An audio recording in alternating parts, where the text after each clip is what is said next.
Gak masuk akal guys, wanita ini berhasil bertahan hidup meski lehernya hampir putus dan isi perutnya hampir keluar setelah ditikam 30 kali.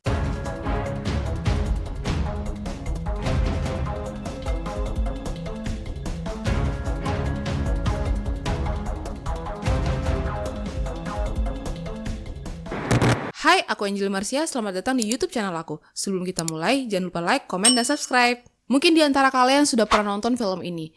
Yaps, benar. Film ini berjudul Allison, yang rilis pada tahun 2016. Film ini diambil dari kisah nyata guys, seorang wanita yang berusia 27 tahun yang bernama Allison Botha. Allison menjadi korban pelecehan seksual dan kekejaman sadis yang membuat dia hampir meninggal dunia. Guys, kisah ini menyadarkan kita bahwa pertolongan Tuhan itu benar adanya. Menurut logika manusia, dengan kondisi kepalanya yang hampir putus dan organ yang hampir keluar dari perut, harusnya Allison pada saat itu meninggal.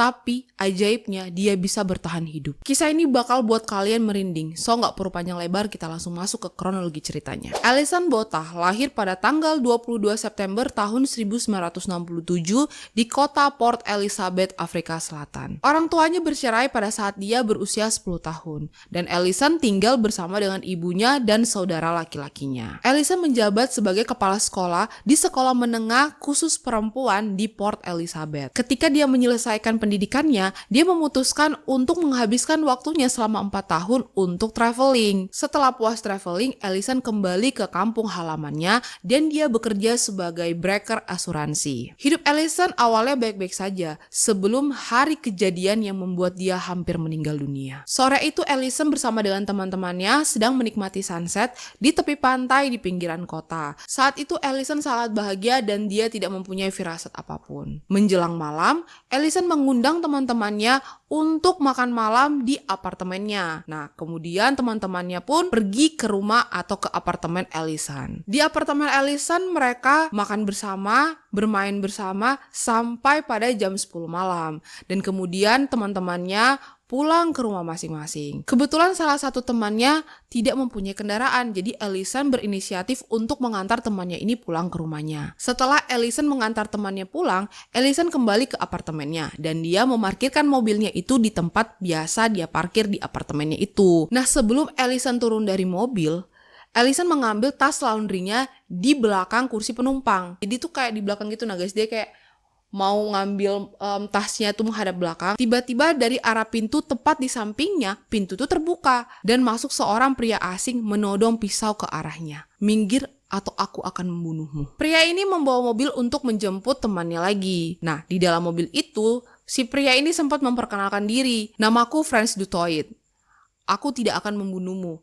Aku hanya ingin menggunakan mobilmu selama 1 jam. Pada saat itu Allison berteriak katanya, kamu boleh ambil mobil ini, kamu boleh ambil uangku, dompetku, tapi please turunkan aku di sini. Tapi pria itu tidak mendengarkan Allison dan tetap berjalan. Tiba-tiba mobil Allison berhenti dan masuk seorang pria asing yang bernama Townes Kruger, dan itu adalah temannya si Frans du Toit tadi. Mereka membawa Allison ke tempat terpencil di luar kota Port Elizabeth. Saat itu sudah tengah malam dan mereka membawa Allison ke lahan kosong yang sangat sepi, dan Frans menyuruh Allison untuk turun. Dia juga menyuruh Allison untuk membuka bajunya secara paksa. Allison diperkosa berkali-kali. Dia mencoba melawan, tapi kedua pria ini lebih kuat daripada Allison. Akhirnya dia tidak bisa berbuat apa-apa. Gak sampai di situ aja guys. Setelah Allison diperkosa, mereka juga ingin membunuh Allison untuk menghilangkan jejak. Mereka mencekik Allison. Saat itu Allison sudah mulai kehilangan kesadaran. Untuk memastikan kalau Allison ini sudah tewas,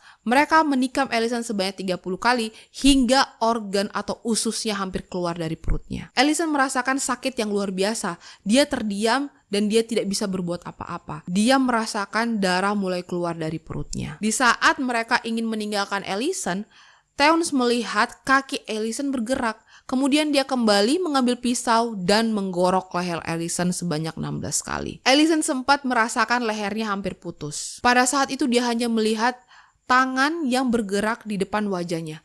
Kiri, kanan, kiri, kanan. Pria itu menggorok leherku, kata Allison. Gerakannya menghasilkan suara seperti suara basah.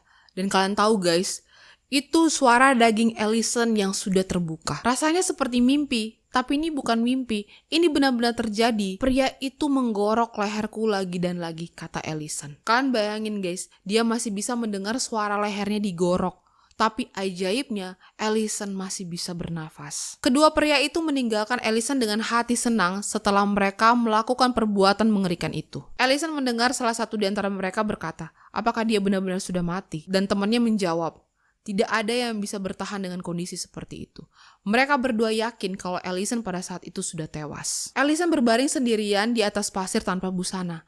Dia berdoa dan dia berkata pada dirinya sendiri, hidup saya sangat berharga. Entah dari mana kekuatan yang dia dapat, Ellison bertahan hidup dan dia berhasil menulis kedua nama pelaku di atas pasir. Ellison melihat cahaya di balik dedaunan. Dia berusaha menuju ke jalan. Dengan sekuat tenaga dia mencoba berdiri. Dia merasa kepalanya hampir putus dan ada sesuatu yang menonjol keluar dari perutnya. Kalian tahu guys, usus Ellison hampir keluar dari perutnya. Ketika berjalan, pandangan Ellison semakin buram. Tangan kanannya memegang kepalanya yang hampir jatuh dan tangan kirinya memegang usus yang hampir keluar dari perutnya. Ellison berjuang maju, dia jatuh berkali-kali. Namun dia berhasil bangkit kembali dan mencapai jalan raya. Ellison terjatuh di jalan raya. Dan kalian tahu guys, wow kali ini aku mau bilang Tuhan itu baik. Kalian tahu siapa yang datang guys? Mahasiswa kedokteran hewan yang bernama Tian Ehlert.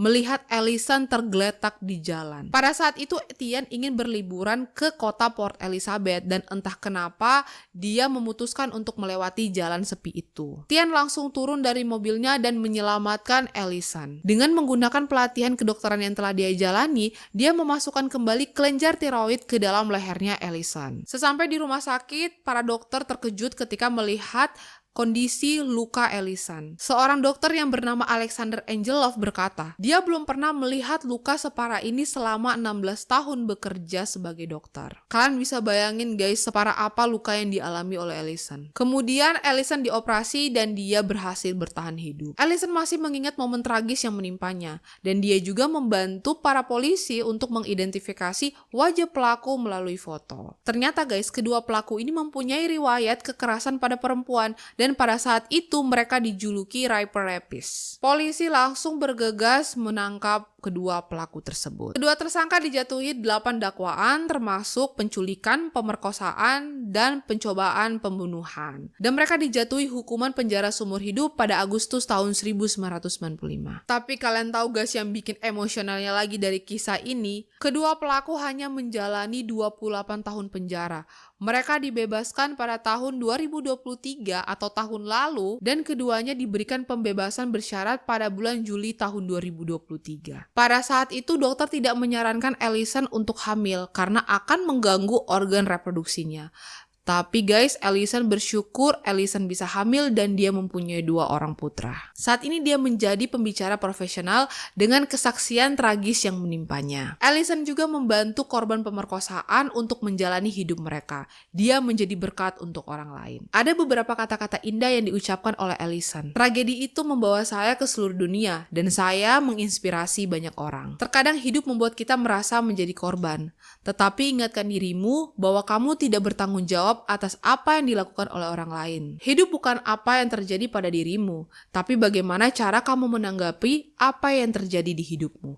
Ellison Botha. Semua kisah ini bukan kebetulan guys. Dia ditusuk, ditikam, dia ditusuk tapi masih sadar. Dia bisa berjalan ke jalan raya dengan kondisi kepalanya hampir putus dan ususnya hampir keluar dari perutnya. Dan pada saat itu, dia ditolong oleh mahasiswa kedokteran. Banyak pelajaran berharga yang bisa kita ambil dari kisah Ellison. Menurut para ahli, dengan kondisi Ellison pada saat itu, dia tidak mungkin bisa bertahan hidup. Tapi Tuhan memberikan dia kesempatan hidup agar dengan kesaksiannya dia bisa menjadi berkat untuk orang lain. Oke guys, sekian cerita aku tentang kisah Ellison Botha. Kalau ada kritik dan saran bisa kalian isi di dalam kolom komentar. Oke, sampai jumpa di cerita aku selanjutnya. Bye-bye. I really don't have a scientific answer. Yes, we can debate and talk all the academic stuff. We must accept that it is a miracle.